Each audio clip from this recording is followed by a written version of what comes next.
Before we go deep with our topic for today, let us know first and differentiate the three things. So let us start with the question, what is nano? A term nano came from an ancient Greek which means dwarf. I know you're you're laughing there. Dwarf. Dwarf, it means mubo or mga just like that. Well, anyways, let's go on to the second question. What is Nano World? Nano World is the global market leader for tips for scanning probe microscopy or SPM and the atomic force microscope or AFM. So let's differentiate these two. So scanning probe microscopy or SPM is a branch of microscopy that forms image of surface using a physical probe that scans the specimen. And the picture there is the example of the SPM. Okay. So next is the atomic force microscopy or AFM.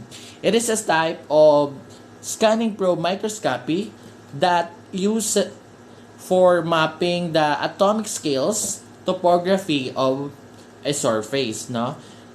Then AFM has the high resolution already of microscopy na. So next is why nano? So nano refers to a unit meaning 1 billionth or 10 raised to the negative 9.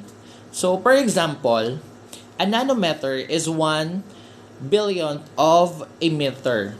Hence, nano expresses a very tiny amount of size. So we know that nano is a small, no? Comes from a ancient Greek word dwarf. Good day, everyone. I am the second reporter. My name is Anchin Salcedo, and my assigned topic is all about nanoscience versus nanotechnology. So what is the difference between nanoscience and nanotechnology? Is there any similarities and differences between the two? Let us go find out together as we go on deeper in our discussion. So what is nanoscience? It is stated here that nanoscience is a study of structures and materials on an ultra-small scale. Nanoscience also refers to the study of manipulation and engineering of matter, particles, and structures on the nanometer scale. It is also where the atomic physics converges with the physics and chemistry of complex systems. While nanotechnology is the science and engineering of modeling and manipulation of matter on an atomic, molecular, and supramolecular.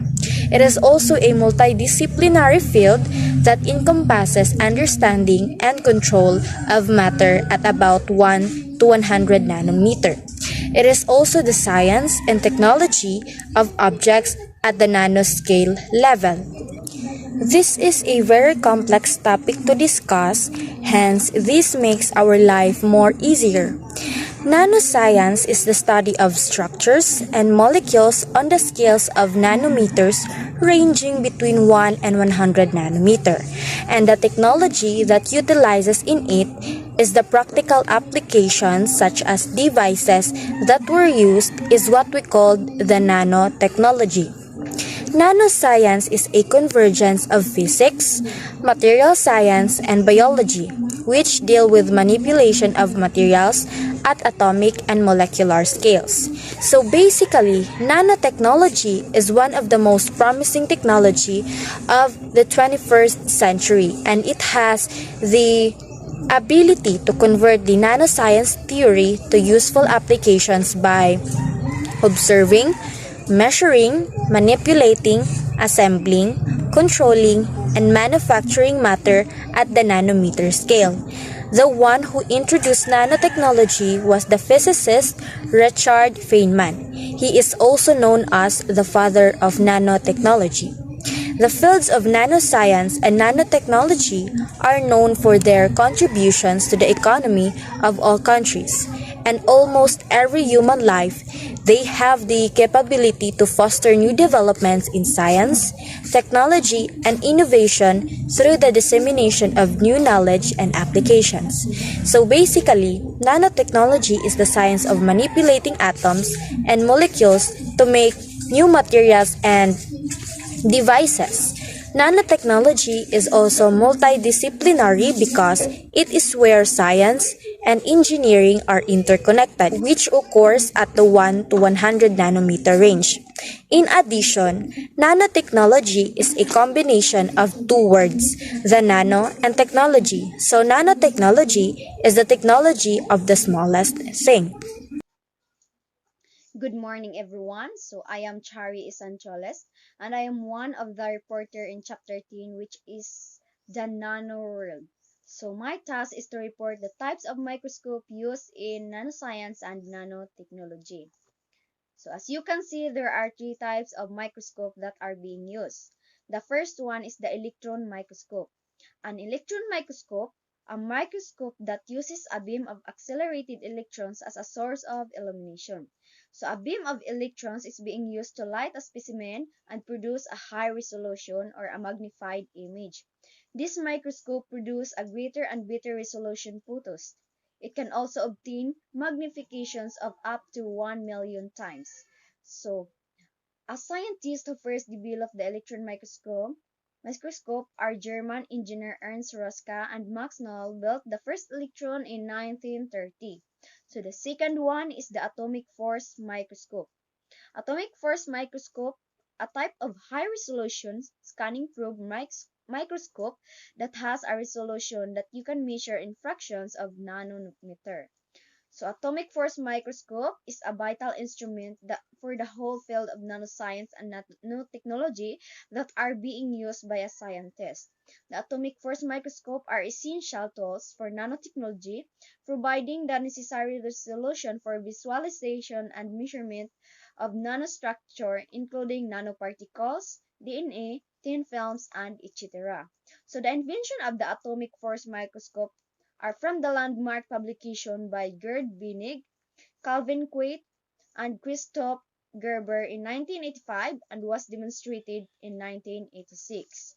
So the third one is the scanning tunneling microscope, an instrument for imaging surfaces at atomic level. So the scanning tunneling microscope or STM is among the number of instruments that allows the scientist to view them and manipulate nanoscale particles, atoms, and small molecules. So this is the one that being used by the scientists to view small particles. So its development earned its inventor by Gerd Binig and Heinrich Rohrer the Nobel Prize in Physics in 1986. So these are the sample pictures of the microscope that is being used in nanoscience and nanotechnology. So the first picture is the electron microscope. The second picture is the picture of atomic force microscope. And the third picture is the scanning tunneling microscope. Good day everyone, I am Charlemae Rabac and I will be going to report the approaches in nanotechnology. So my topic is included in the chapter 10, the Nano World. So do you know that there are two main approaches used in nanotechnology? So these two approaches are top-down approach and the bottom-up approach. So what is top-down approach? So when we say top-down approach, it is creating nanoscale materials by physically or chemically breaking down larger materials, while the bottom-up approach is assembling nanomaterials atom by atom or molecular by molecular or self-assembling. So for the further explanation about top-down approach, so a top-down approach involves the breaking down. So like what the definition in the screen, it is breaking down larger materials. So it is a breaking down of a larger size larger size of structures or materials into nano-sized structures or particles. So also in the bottom-up approach, so it also involves building up of nanomaterials from atomic scale. So like here, it is a self-assembling. So it is assembling materials from atom or molecules. So I have also here the pictures. Wait.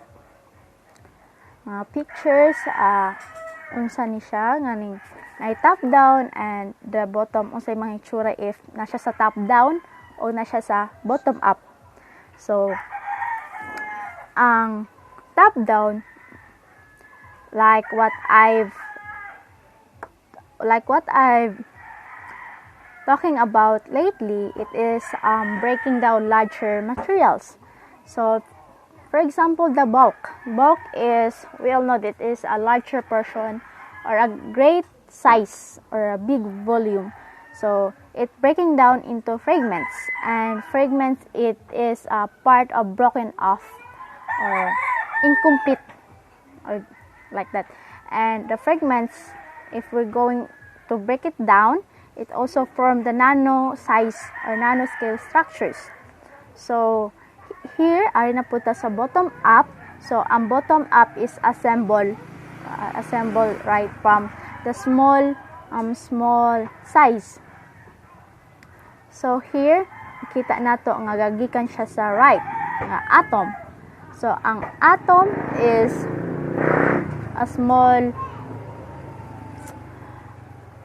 a very small size structure. So if we're going to compose it, so it forms two cluster. So if a number of similar things that growing or group closely, so ang cluster mahimo na po siyang nanoscale or nano-size structures. So magkadako siya. So we can even sense ang diferensya niya sa ngalan pa lamang daan niya. So good morning everyone, I'm Jonalyn Montilla and I am one of the reporter for lesson 10 and our topic is all about the Nano World. And today we're going to talk about the advantages of nanotechnology. As you can see on the screen, we have 7 advantages of the nanotechnology. So when we say advantages, of course, it talks about the good features of the nanotechnology. So we have the first one. Nanotechnology can actually revolution a lot of electronic products, procedures, and application. Of course, because a nanotechnology can produce a massive electronic products such as mobile phones, computers, televisions, and so on and so forth in an effective and a proficient manner.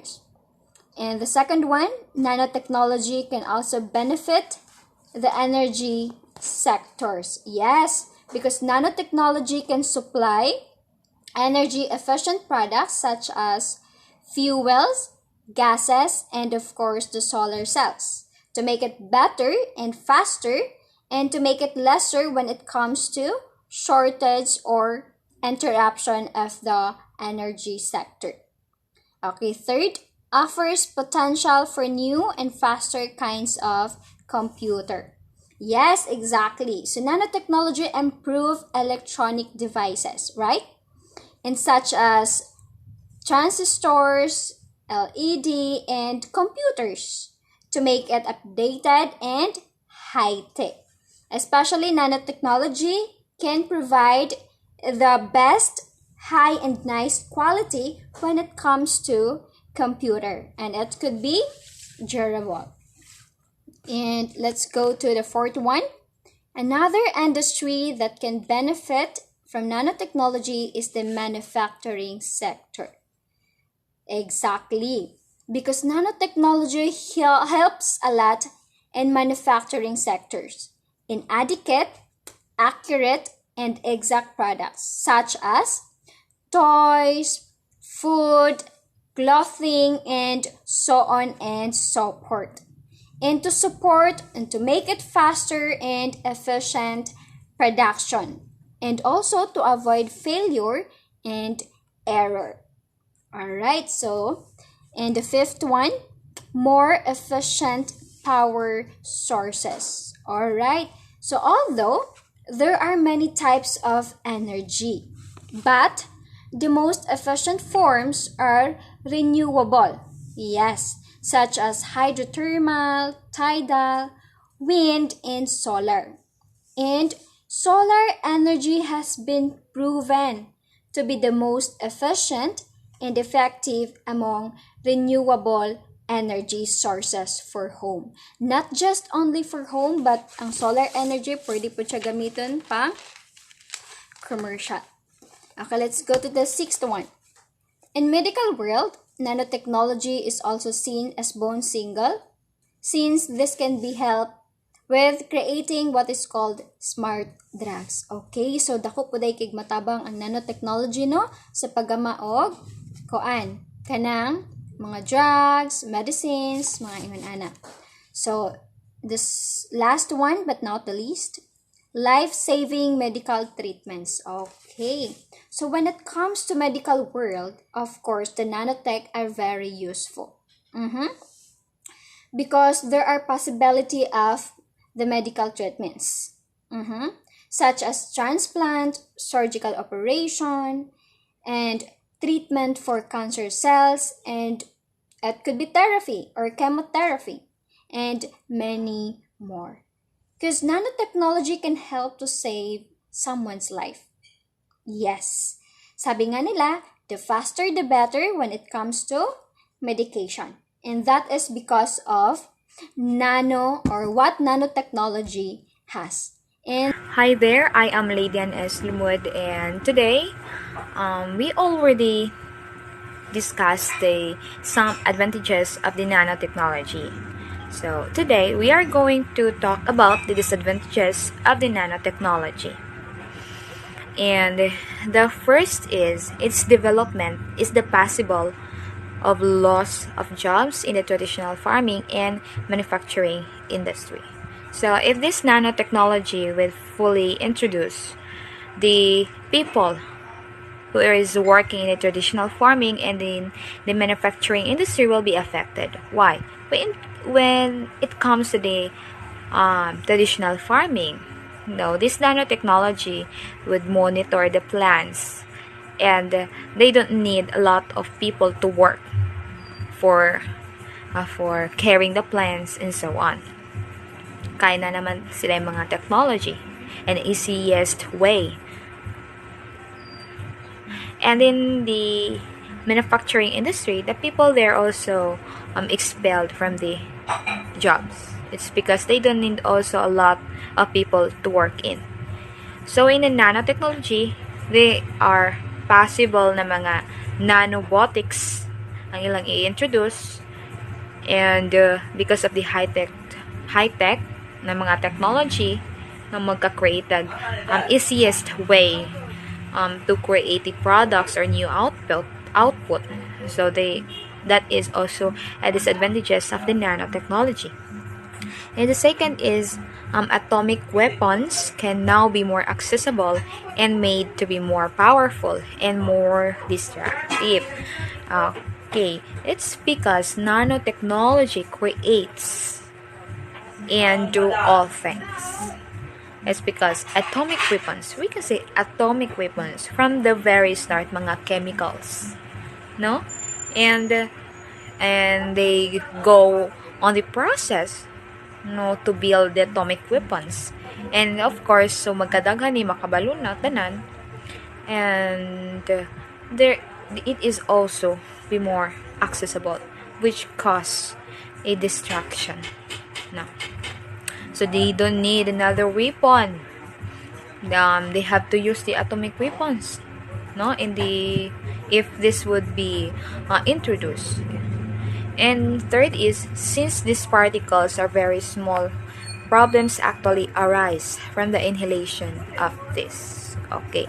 Since these nanoparticles cannot be seen in our naked eye, so if we inhale this, it can create and it will make us to suffer from severe illness in our respiratory system.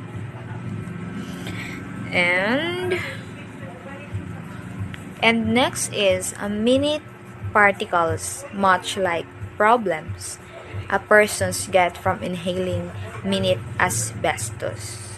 So like what I said is that sa mga particles of nanotechnology, so musulod sa ato ang respiratory, and this would create a big problem.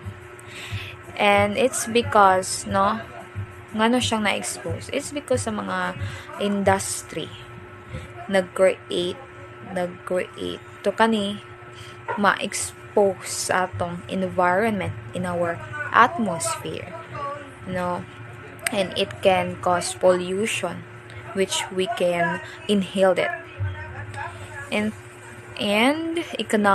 this would lead to economic disruption. Why? So right now, nag-produce man tag nanotechnology, but not all, this could lead to economic disruption. It's because this nanotechnology, if we could introduce all things sa atong country, of course, magastuhan pa. It is very expensive ni mga technology. So it could lead to economic disruption. And the next is possible threats to security, privacy, health, and the environment. And lastly, presently, nanotechnology is very expensive, and developing it can cost lots of money. So that is involves economic disruption nato. It's because it's very expensive ning nanotechnology to na-introduce sa atong country. Especially in this time of pandemic, wala na ganita kayo trabaho. If this would be kanang ma-produce, how about tong mga tao nga need og job? It's because ma-high-tech na, so wala na kayo maka-work. Good morning everyone, I am Jonathan Sueno. I'll be the one to report nanotechnology and health. So, nanotechnology is already leading to dramatic improvement in healthcare. So there are many scientists are using nanoparticles to target tumors in drug delivery system and to improve medical imaging. So example, fluorescence biological probes using organic dyes are used because of their insert qualities and their ability to interact without loss and have variety of cellular reaction, ability to across cells membrane and translocate in the body. So nanotechnology there are ability to translocate in the body, especially in our ultrasound. So no FDA approval needed for cosmetic and supplements. In health, nanoparticles in the body may include lung inflammation on heart problems. So, nanoparticles have poor solubility. They can cause cancer. And because of that, there are increasing surface and therefore improving these solutions. So, because of no FDA approval, because of the cosmetic products need no clinical trials but have the maximum numbers of products with nanoparticles. And in nanotechnology and health, it can improve medicines, could save lives by making diagnosis and treatment for more effective. So it can improve medicines and it can improve could save lives. So this is because the nanoparticles have a greater surface and are the volume of regions rather, which increase the chemical and biological reactivity. So nanotechnology is the very important for today, especially like our situation for now, there are pieces in our pandemic. So nanotechnology is can use, but there are negative effects also, because it can cause cancer. Good day, everyone. I am Enjelita Solinap. I am from Group 6, and we are going to report about the Chapter 10, which is about the Nano World. My task is to report about the nanotechnology and economy. First, we are going to tackle about its benefits. The first one is better products. This nanotechnology can help us to develop a new and better product that can help us to improve our economy. The second is a new job. This can be bring a new job or an opportunity to have job for the others. The second is about the concerns. The first one is the distribution of wealth. Of course, this can be helped to have an abundant or a wealthy economy. The second one is about the potential cost of cleanups and healthcare. This can be prepared to about the cost in and out of the economy. The third and the last one is accessibility to all income levels. Everybody can achieve or afford in such thing, though it's affordable, and though the people of the economy can reach the certain products. Good day, everyone. I am Jena and Credo, and here is my assigned report about Nano World, which is the top 10 uses and applications of nanotechnology by UNESCO. The first one is energy storage, productions, and conversion. So energy storage is the capture of energy produced at one time for use at a later time. So the example of this is the rechargeable battery that we have, which stores chemical energy readily convertible to electricity to operate a mobile phone. The second one is agricultural productivity enhancement. Agricultural productivity is measured as the ratio of agricultural outputs to inputs. It is very important component of food security. It will increase agricultural productivity through sustainable practices, can be an important way to decrease the amount of land needed for farming and slow environmental degradation and climate change through processes like deforestation. The third one is water treatment and remediation. The examples of this are the mineral water, the purified water. So the fourth one is diseases diagnosis and screening. Screening test is done to detect potential health disorders or diseases in people who do not have any symptoms of disease. The goal is early detection and lifestyle changes or surveillance to reduce the risk of disease, or to detect it early enough to treat it most effectively. The next is drug delivery system. Drug delivery systems are engendered technologies for the targeted delivery, or the one who control release, or the therapeutic agents. It will control the rate at which a drug is released and the location in the body where it is released. The next is food processing and storage. Food processing is any methods used to turn fresh foods into food products. This can involve one or a combination of various processes, including washing, chopping, freezing, fermenting, packaging, cooking, and many more. The next one is air pollution and remediation. Pollution remediation is the removal of pollutants, including the chemical substances. The next is construction. Basic construction materials, cement, concrete, and steel will also benefit from nanotechnology. Addition of nanoparticles will lead to stronger, more durable, self-healing, air-purifying, fire-resistant, easy-to-clean, and quick compacting concrete. The next is health monitoring. The monitoring of a worker to identify changes in their health status because of exposure to certain substances. The last one is the vector and pest detector and control. So it is the methods to limit or eradicate the mammals, birds, insects, or other arthropods which transmit disease pathogens. The most frequent type of vector control is the mosquito control using a variety of strategies. Thank you.